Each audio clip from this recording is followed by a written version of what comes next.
When it comes to growing Miltoniopsis, sometimes you learn the most from the mistakes than you do growing it right. I'm going to share with you the mistakes that I made growing Miltoniopsis, and hopefully you will avoid them too so you can grow them well.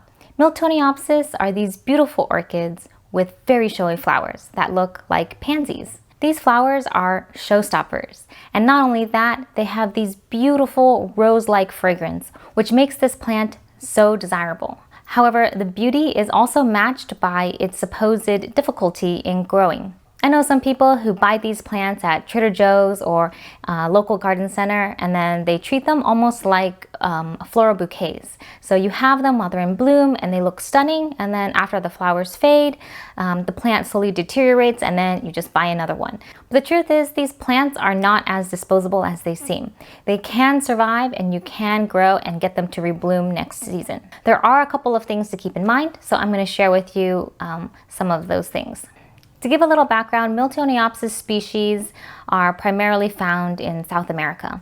They tend to be in places where it's a higher elevation, cooler temperatures, but they get bright light. Now, to move from species to the current hybrids that we see in grocery stores, there's a lot of breeding involved. Miltoniopsis are still being bred and cultivated in South America, and they have such beautiful, stunning hybrids there that I haven't yet seen in the American market. In England, there is the Eric Young Foundation, and they also focus on breeding beautiful Miltoniopsis, and I think they focus more on the European markets, so the species and the varieties that they choose are better selected for that kind of environment. Here in the United States, the most famous breeders were from the Pacific Northwest, and a lot of great plants were created in that environment because it's cool, it has great temperate conditions, and the plants thrive there. Moving to the modern day, in Maui, there was a breeder who created more heat-tolerant hybrids, and they wanted more compact growth.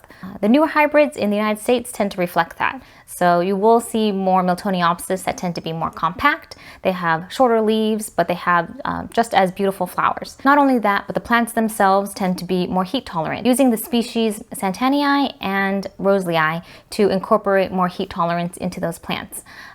Previously, they used a lot of Vexellaria and Phalaenopsis to make those beautiful waterfall patterns. So if you're looking to buy Miltoniopsis, usually the white or the slightly yellow colored flowers tend to be a little bit more heat tolerant than the other ones. I think the waterfall pattern ones tend to be the more cooler growing of the type. This is just some information that I found on the AOS website or in the magazines, and then some just from my personal experience. Miltoniopsis is kind of like Goldilocks. It doesn't like things too hot, but it doesn't like things too cold either. It just likes things just right.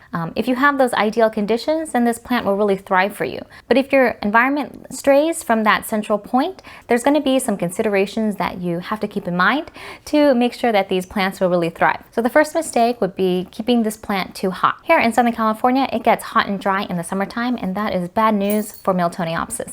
So growing this plant outdoors during the summertime is probably going to be really tricky. So I prefer to grow them indoors during the summer season and then move them outdoors for the winter season. I do this because Miltoniopsis don't really like going over a temperature of 80 degrees. It definitely likes a lot of light. So in order to get optimal growth by giving it the most amount of light, but you want to cut back on the heat during the day so that the plant can really grow and not burn. In the most recent heat wave, I left my Miltoniopsis out. I thought, it's not going to be too bad, and it's in a semi-shaded location, so it should be able to ride out the heat wave no problem. Unfortunately, that was not the case, and the plants got sunburned. The leaves got scorched really quickly. The sun didn't shine in that space for that long, so it was able to do okay. Of course, some of the leaves definitely suffered, and even some of the bulbs got burnt.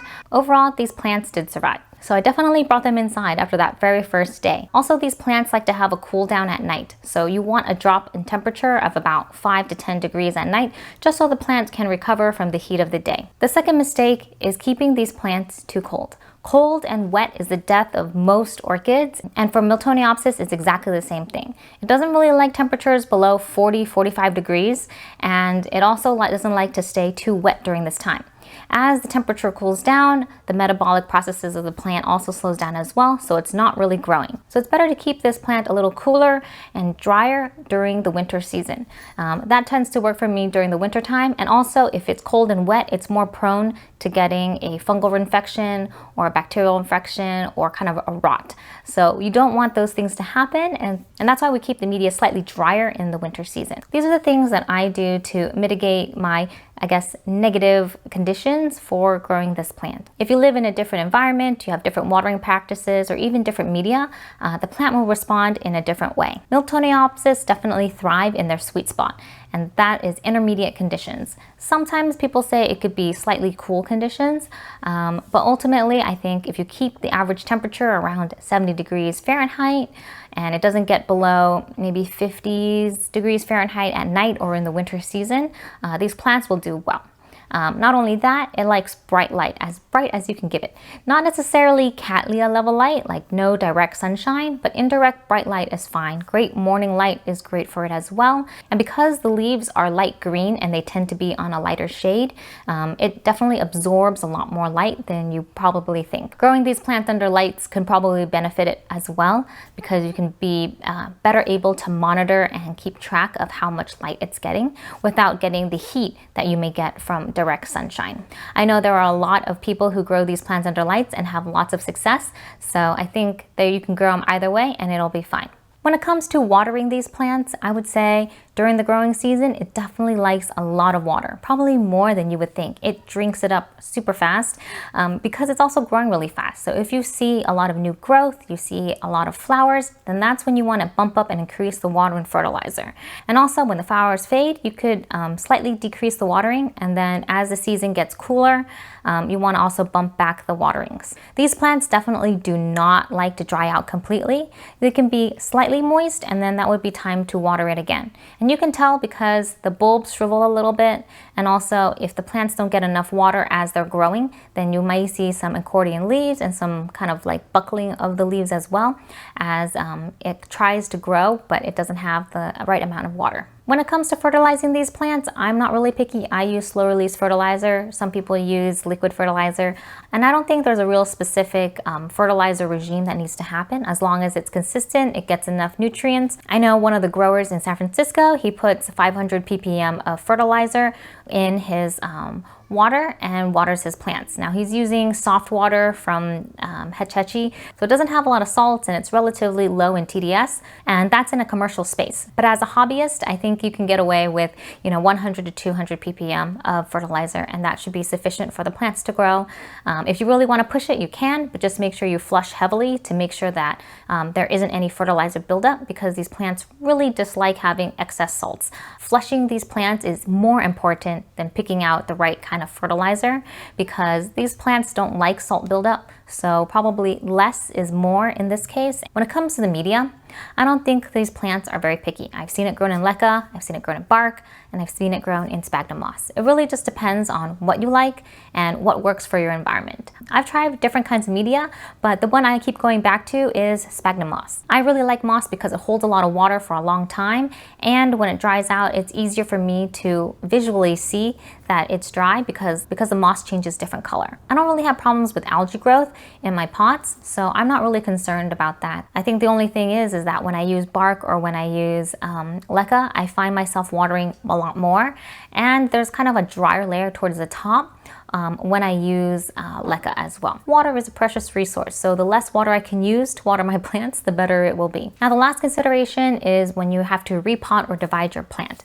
Now I like to keep my Miltoniopsis as large as possible, but sometimes there are going to be some dead materials, some rotten bulbs, and things that you need to do to just clean up the plant. And in those cases, I definitely want to go in and remove all of those dead materials, because that can be a site for fungal infections and also for pests. Now if I can, I'd like to time the repots when there's new growth starting, and I want the new growth to be at least 2 or 3 inches but it hasn't put out roots yet, so that when I put new media around it, it'll grow new roots into new media. That way it adapts, and then once it adapts to the new media, then it shouldn't have a problem. I usually like to repot during the fall season because then the plant grows a little bit better. It's a little cooler and they prefer it. It's less stressful for them. Also, when I repot the plant, I usually like to put the plant in the center of the pot versus towards one side or the other, because I never know where the new growth starts, and sometimes the new growth starts in different places. Those are my tips for growing Miltoniopsis and some mistakes that I made, and hopefully that will help you. If you like this video, please give it a thumbs up, and you can see more videos that I've done about growing Miltoniopsis in the playlist following. Thanks so much for watching, and I'll see you in the next episode. Bye!